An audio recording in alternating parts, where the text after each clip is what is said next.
안녕하십니까? 2026년 1월 21일 수요일 장애인 생활신문 미디어 생활 소리로 보는 뉴스입니다. 오늘의 소리로 보는 뉴스 하나. 인천 남동구의 장애아동 학대 사건에 대한 복지관과 지자체의 책임 문제가 제기되고 있습니다. 둘. 버스 정류장 장애인 편의시설에 대한 법원의 판결이 나왔습니다. 셋. 장애인 개인 예산제 시범 사업이 올해 전국으로 확대됩니다. 넷. 키오스크 접근성 논란과 관련한 위헌 헌법 소원이 제기됐습니다.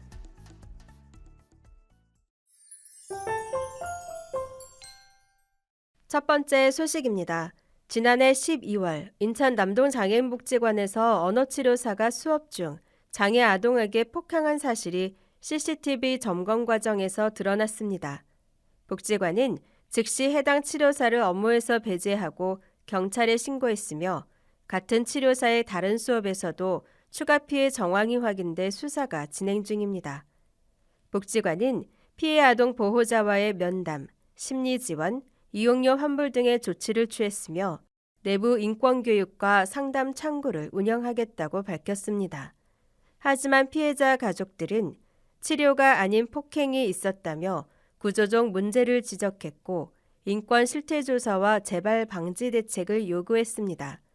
남동구청은 사건을 엄중하게 인식하고 있으며 추가 지원을 검토하겠다고 밝혔습니다. 두 번째 소식입니다.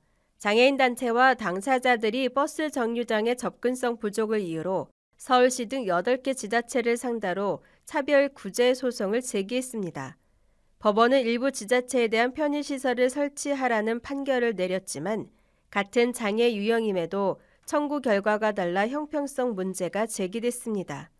특히 휠체어 장애인의 정류장 접근 문제는 반영되지 않아 소송 대리인은 항소 방침을 밝혔습니다.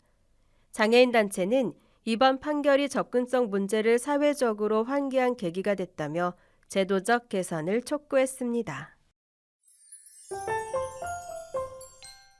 세 번째 소식입니다. 장애인이 필요한 서비스를 직접 선택할 수 있는 장애인 개인 예산제 시범 사업이 올해 33개 시군구로 확대됩니다. 참여자는 기존 바우처 급여의 최대 20%를 개인 예산으로 편성해 보조기기나 문화활동 등 다양한 서비스를 선택할 수 있게 됩니다.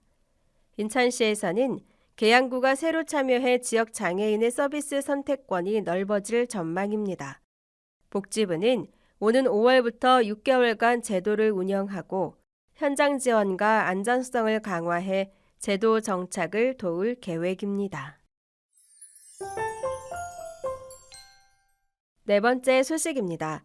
장애인 차별금지추진연대는 무인 정보 단말기, 즉 키오스크의 접근성 문제와 관련해 정부 시행령이 상위법 취지를 훼손했다며 헌법 소원을 제기했습니다. 시각장애인은 음성 안내가 없고 휠체어 이용자는 키오스크 위치가 높아 사용이 어렵다는 문제 제기가 이어졌습니다. 하지만 개정된 시행령은 많은 사업장의 접근성 의무를 면제하고 있어 실질적 평등권 침해라는 지적입니다. 장초련은 헌법재판소가 신속히 위헌 판단을 내려 장애인의 동등한 정보 접근권을 회복시켜야 한다고 강조했습니다. 여기까지 소리로 보는 뉴스였습니다. 애청해 주셔서 감사합니다.